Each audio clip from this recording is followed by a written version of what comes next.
낭독해드릴 하나님의 말씀은 구약성경 창세기 1장 1절로 10절까지 말씀입니다.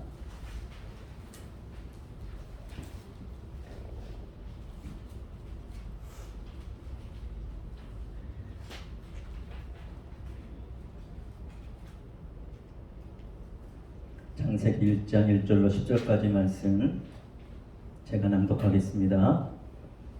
태초에 하나님이 천지를 창조하시니라. 땅이 혼돈하고 공허하며 흑암이 깊음 위에 있고 하나님의 영은 수면 위에 운행하시니라. 하나님이 이르시되 빛이 있으라 하시니 빛이 있었고 빛이 하나님 보시기에 좋았더라. 하나님이 빛과 어둠을 나누사 하나님이 빛을 낮이라 부르시고 어둠을 밤이라 부르시니라. 저녁이 되고 아침이 되니 이는 첫째 날이니라. 하나님이 이르시되 물 가운데에 궁창이 있어 물과 물로 나뉘라 하시고 하나님의 궁창을 만드사 궁창 아래의 물과 궁창 위의 물로 나누게 하시니 그대로 되니라. 하나님이 궁창을 하늘이라 부르시니라.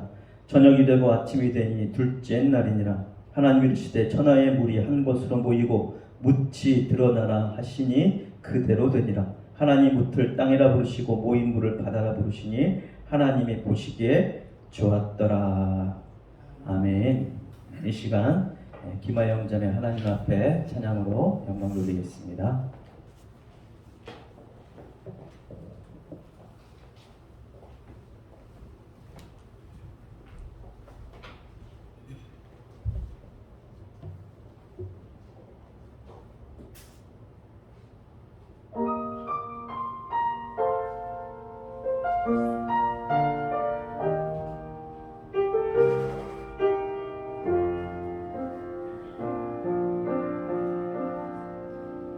나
아름답고 귀한 찬양 대단히 감사합니다.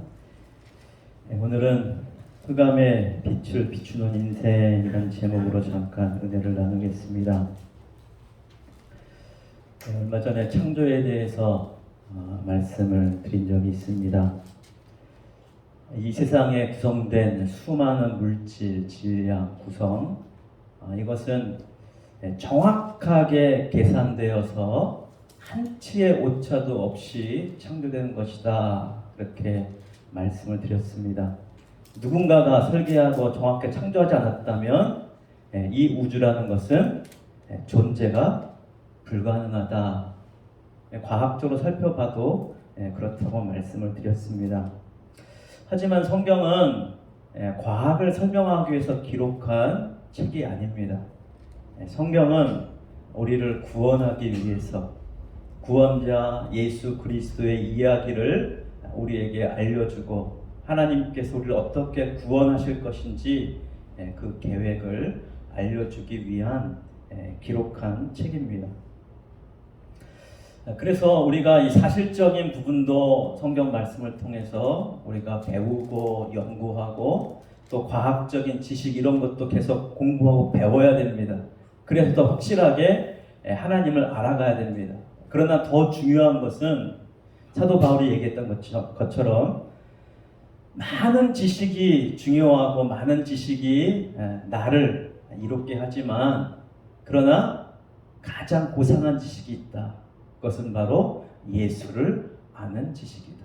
하나님을 아는 지식, 예수를 아는 지식이야말로 가장 고상한 것입니다. 왜냐하면 하나님을 아는 지식은 그냥 머리로 아는 이성적인 지식을 말하는 것이 아닙니다. 하나님을 깊이 아는, 하나님이 누구신가를 깊이 알아가는 그 놀라운 영적이고 육적이고 모든 것을 포함한 그 예수님에 대한 하나님에 대한 지식은 가장 고상하고 귀한 것입니다. 예수를 알기 위해서 이 성경을 기록해 놓았습니다. 오늘 창조 이야기도 마찬가지입니다. 태초에 하나님이 천지를 창조하시니라. 세상에 어떤 신화도 창조의 이야기로 시작하는 신화가 없습니다. 하나님이 태초에 천지를 창조하셨다. 뭐 옛날 옛적에 창조했다 이것이 아니라 태초입니다. 태초에. 하나님은 영원부터 영원까지 계신 분이신데 그 영원부터 영원까지 계신 분께서 어느 순간 이 창조의 역사를 시작하셨죠. 그 창조의 역사를 시작하심으로 시간과 공간이 생겨나기 시작했습니다. 공간과 시간은 따로 떼어놓을 수가 없는 것입니다. 하나님께서 시간과 공간을 창조하신 것입니다. 그러니까 영원은 이 시간을, 공간을 초월한 개념입니다. 이 영원한 개념 속에 시간과 공간이 들어와 있는 것입니다. 시간과 공간이 얼마나 큽니까? 우주가 우리가 계산할 수 없을 정도로 한도 없이 끝도 없이 무한한 것처럼 그렇게 보여질 정도로 어마어마합니다.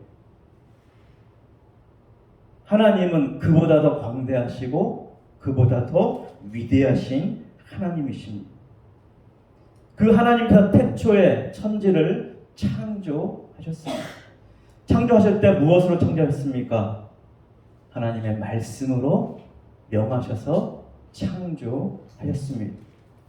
그러므로 말씀은 놀라운 능력이 있습니다. 말씀은 모든 것을 이루는 힘이 있습니다. 그래서 구약 성경에 하나님께서 히브리 언어를 시제가 없게 그냥 완료, 미완료 그렇게만 해놓으신 거예요. 괜히 그렇게 해놓은 것이 아닙니다. 그러니까 구약 성경에 히브리어는 시제가 없습니다. 완료냐, 미완료냐. 뭐예요? 하나님께서 말씀하신 것은 반드시 이루어질 것인데 그것이 이미 이루어졌느냐 아니면 아직 안 이루어졌느냐 그 관점에서만 성경을 기록하고 있는 것입니다. 우리의 인생도 마찬가지입니다. 하나님께서 우리 가운데 이미 이루신 것도 있고 우리 인생 가운데 아직 이루어지지 않은 미완료의 그런 삶에 남아있는 부분이 있다는 것입니다. 그러나 결국 하나님의 말씀은 그 모든 것을 이루실 것입니다. 그 모든 것을 완료하실 때가 있을 것입니다. 2절 말씀에 보면 땅이 혼돈하고 공허하며 흑암이 깊음 위에 있고 하나님의 영은 수면 위에 운행하시니라. 이 2절 때문에 과학적으로 이 시간이 굉장히 이것이 몇십억 년이 될 수도 있고 우주의 기원처럼 수백억 년이 될 수도 있고, 그렇지만 그 과학적 지식보다 더 중요한 것이 있습니다. 창조 바로 시작을 알리면서 2절에 바로 무엇이 기록되고 있습니까? 창조된 땅이 어떻다고요? 그 상태가 혼돈하고 공허하며 흑암이 깊음 위에 있고, 그러니까 혼돈과 공허와 흑암이 어마어마하게 깊다는 것을 말해주고 있습니다. 우리 인생이 얼마나 공허하고 혼돈스럽고 흑암으로 가득한 인생이라는 것을 상징적으로 보여주는 부분입니다.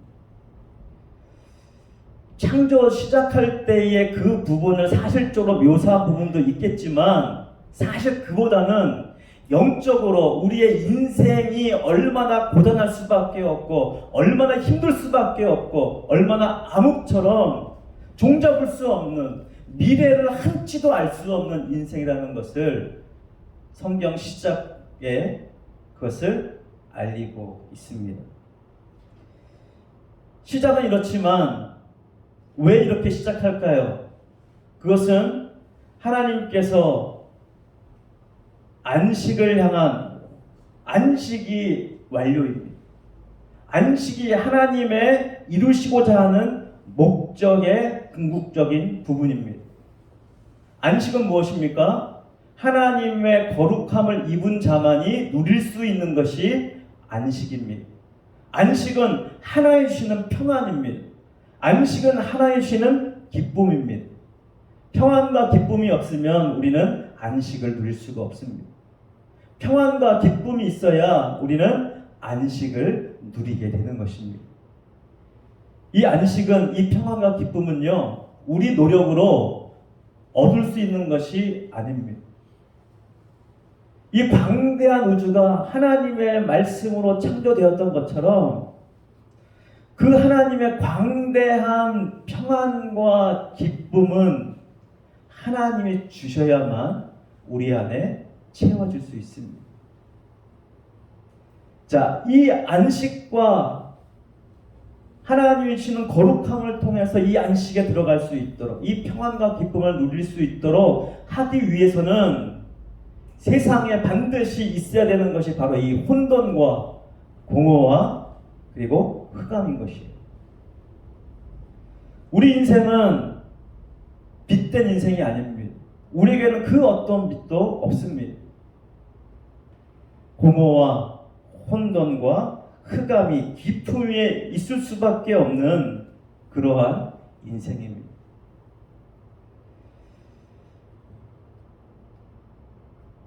여러분, 이렇게 하나님 앞에 예배드려 나왔습니다. 여러분 마음에 기쁨도 있을 것이고 평안도 있을 것이고 하나님의 은혜도 여러분 안에 있을 것이고 하나님 주신 믿음도 분명 여러분 안에서 역사하고 있을 것입니다. 그런데 솔직히 딱 까놓고 이야기하면 우리 안에 기쁨만 있습니까? 하나님 주신 평안만 있습니까? 오히려 그 기쁨과 평안보다도 우리 속에 어둠과 흑암과 공허와 혼돈이 훨씬 더 많은 부분을 차지하고 있지는 않습니까? 아마 우리 안에 1%가 한 평안과 기쁨이라면 나머지 99%는 아마 이 혼돈과 공허와 어둠이 우리 가운데 있는 것이 아닌가 하는 생각이 듭니다. 그래서 우리가 주님 앞에 이 예배드려 나올 때 거룩한 척하면 안 돼요. 거룩이 목적이고 그 거룩한 자가 안식에 들어가지만 거룩한 척한 자는 결코 거룩함을 덧입을 수 없습니다. 구원파라는 이단이 있습니다. 그들이 굉장히 성경적인 것 같고 정말로 성경의 하나님의 자유를, 기쁨을 올바르게 외치는 것처럼 들리기도 합니다. 예수 그리스도께서 우리를 십자가에서 다 용서해 주셨기 때문에 한 번 회개하면 더 이상 회개할 필요가 없다. 예수 그리스도의 십자가를 믿는 자에게는 자유가 주어졌고 그 예수 안에서 평안과 기쁨을 누릴 수 있는 복이 주어졌다. 굉장히 성경적인 것처럼 들립니다. 항상 사단의 역사는요, 가짜뉴스 또한 그렇죠. 일부 사실이 포함되어 있습니다. 하지만 사실은 그 사실이 목적이 아니에요. 그 사실을 기반으로 왜곡된, 잘못된 것을 전파하고 유혹하기 위해서 던지는 메시지가 많습니다. 구원파의 메시지 뭐가 잘못되었나요? 한번 예수를 믿고 회개한 자는 더 이상 회개할 필요가 없다라고 하는 것이 잘못된 것입니다. 더 이상 회개할 필요가 없다. 이 말은 무슨 말과 같으냐? 가짜 믿음을 갖고 너는 이제 이 땅이 공허하고 혼돈하고 흑암의 깊음 위에 있는 것처럼 너는 이제 계속 그런 삶을 살아라 라는 메시지와 다를 바가 없습니다. 예수님이 제자들을 발을 씻긴 사건 가운데 베드로가 어떻게 예수님 제 발을 씻길 수 있습니까? 제가 예수 발을 씻겨드려야죠. 그때 예수님께서 내가 너의 발을 씻기지 않으면 너와 내가 상관이 없다. 무서운 말씀하시고 너와 내가 상관이 없다. 이제 관계가 끊어지는 것과 마찬가지라는 거예요. 그때 베드로가 뭐라고 얘기합니까? 주여 그럼 나를 목욕시켜 주시옵소서. 참 베드로 어찌 보면 욕심도 많고 열정도 많고 상당히 적극적입니다. 항상 뭔가 과해요. 액션이 좀 과하고 열정도 과하고 그래서 실수도 과하고. 이 베드로 목욕시켜 주시옵소서. 그럴 때 예수님이 뭐라고 말씀하세요?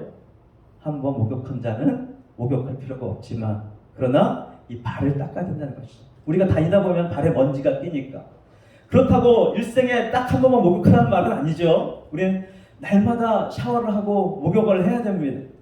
그러니까 예수님께서 하신 말씀 어떤 의미예요? 우리가 세상에 다니다 보면은 죄악의 때가 묻기 때문에 그것을 날마다 씻어야 된다. 다시 말하면 우리의 모습을 봐야 된다는 거예요. 말씀의 거울에 비추어서 내 몸에 나의 삶에 죄악의 때가 묻었나 안 묻었나 살펴보고 그것을 어떻게 하라는 것이에요? 씻어내라는 것입니다. 그것을 회개하라는 것입니다. 그러니까 회개는 날마다 해야 되는 것이에요. 어제 회개했다고 끝나는 것이 아닙니다. 물론 나의 과거에 지은 한 번 회개했으면 그 죄에 대해서는 더 이상 회개 안 해도 됩니다. 하지만 그 죄의 영향이 지금까지 내게 영향을 미쳐서 내가 그 죄악 가운데 아직도 영향력이 내 죄를, 나의 삶을 삼키고 있다면, 나의 삶이 그 죄악된 삶 가운데 여전히 남아있다면 그 죄에 대해서는 하나님 앞에 회개해야 되는 것입니다. 예수 그리스도의 십자가의 보혈의 능력이 그 모든 죄를 깨끗게 할 것을 믿고 하나님 앞에 그 모든 것들을 드러내기 시작해야 됩니다. 내가 예수를 오래 믿고 열정을 가지고 믿고 성경도 열심히 읽고 기도도 열심히 하고 11조도 하나님 앞에 정성을 다해서 하고 모든 열심을 다해서 하나님을 위해서 정말 내가 열심을 내고 열심을 냈습니다. 그러면 회개할 것이 없습니까? 그러면 내가 거룩합니까? 여러분, 나의 행위로 거룩해지는 것이 아닙니다. 나의 행위로 거룩해지는 것이 아니라 예수 그리스도의 복음으로 말미암은, 예수 그리스도의 십자가로 말미암은 하나님의 사랑으로, 하나님의 말씀으로, 하나님의 능력으로 우리가 거룩해지는 것입니다. 할렐루야. 그러므로 우리가 이 자리에 와서 거룩한 척 하면 안 되는 거예요. 거룩한 척한 자는 하나님의 거룩함을 받을 수가 없습니다.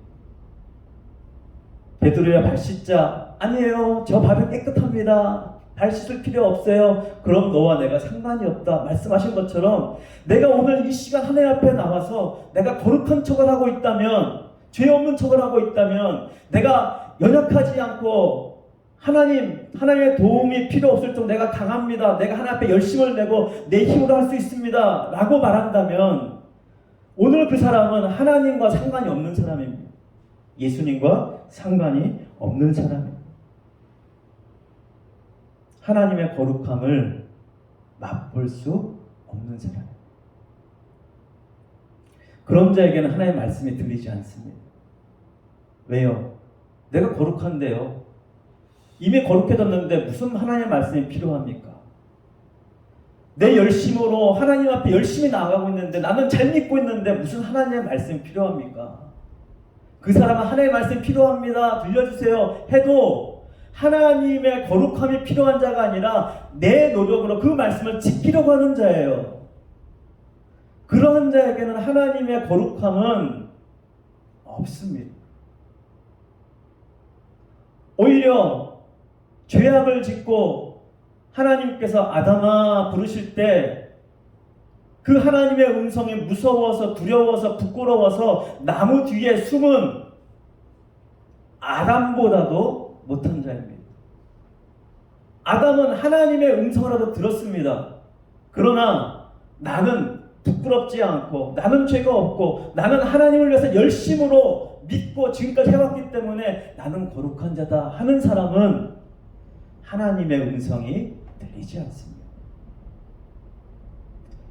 어떤 사람이 신앙적으로 영적으로 제일 변화 안 되는지 아십니까?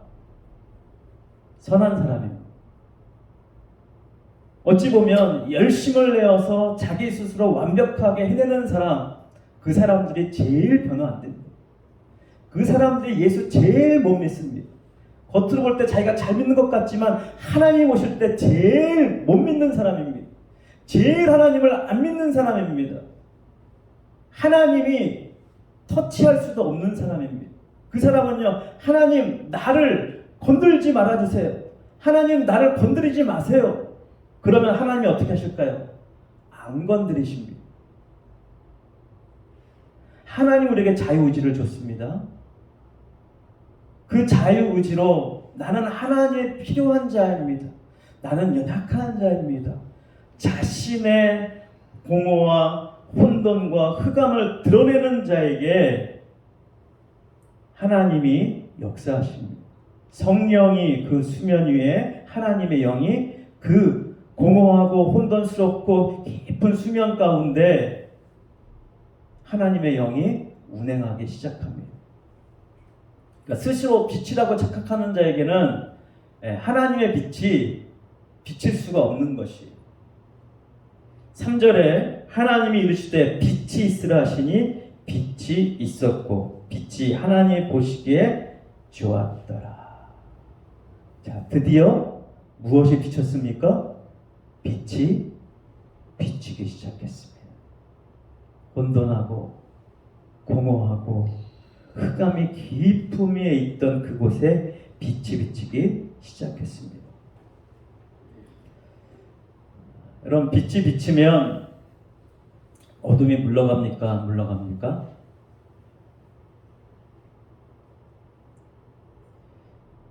물러가죠. 그러나 빛이 비치는 영역까지만 어둠이 물러갑니다.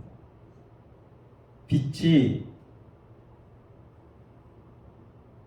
약해지면 약해질수록 무엇이 짙어집니까? 어둠이 짙어집니다.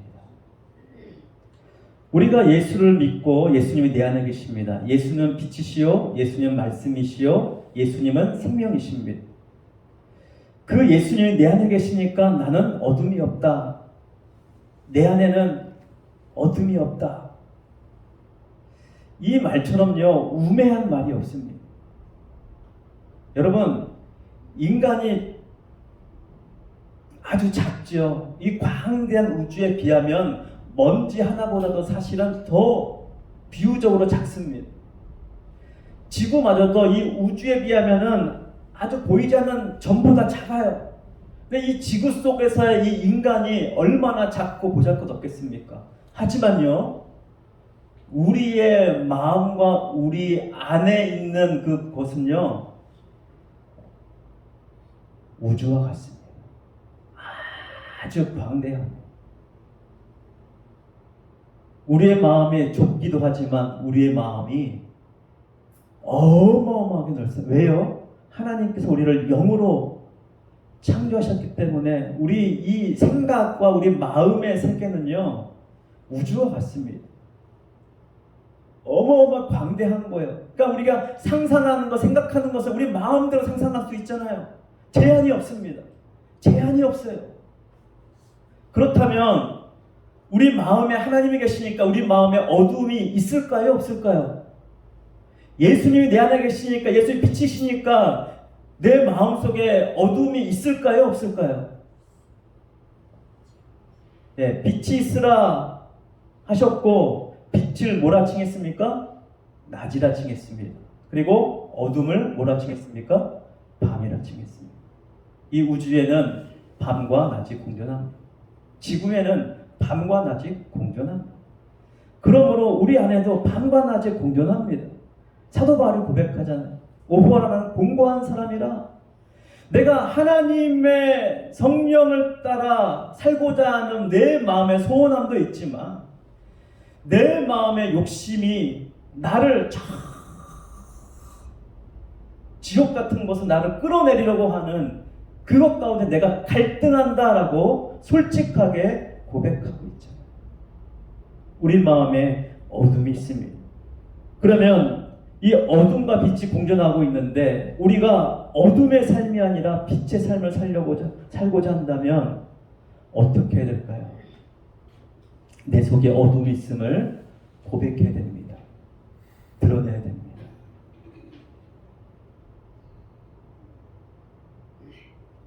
6절에 보면 하나님이 이르시되 물 가운데에 궁창이 있어 물과 물로 나뉘라 하시고 하나님 궁창을 만드사 궁창 아래 물과 궁창 위에 물과 나누게 하시니 그대로 되니라.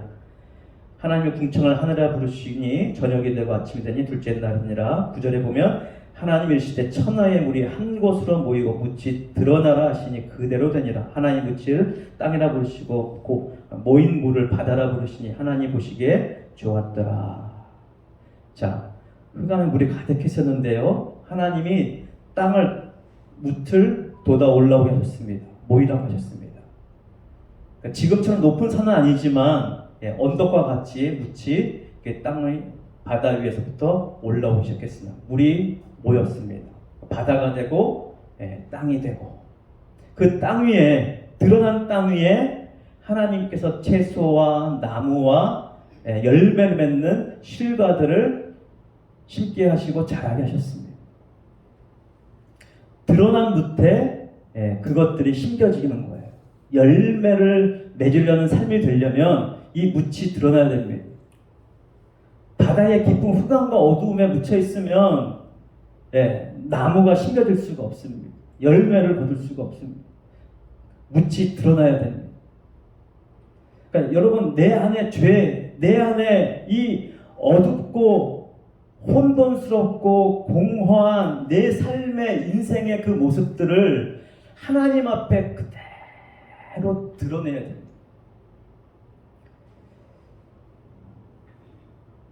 저는 우리 교회가 그러한 교회가 되었으면 좋겠어요. 어떠한 교회가 건강한 교회인 줄 아십니까?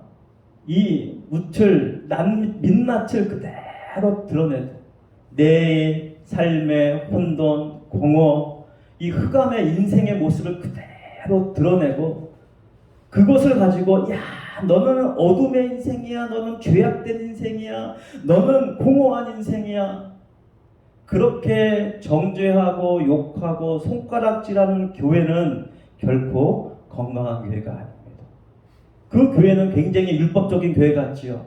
하나님의 옳고 그름을 따지는, 옳고 그름 가운데 올바르게 하는 교회처럼 보이지요. 하지만 그러한 교회는 지옥을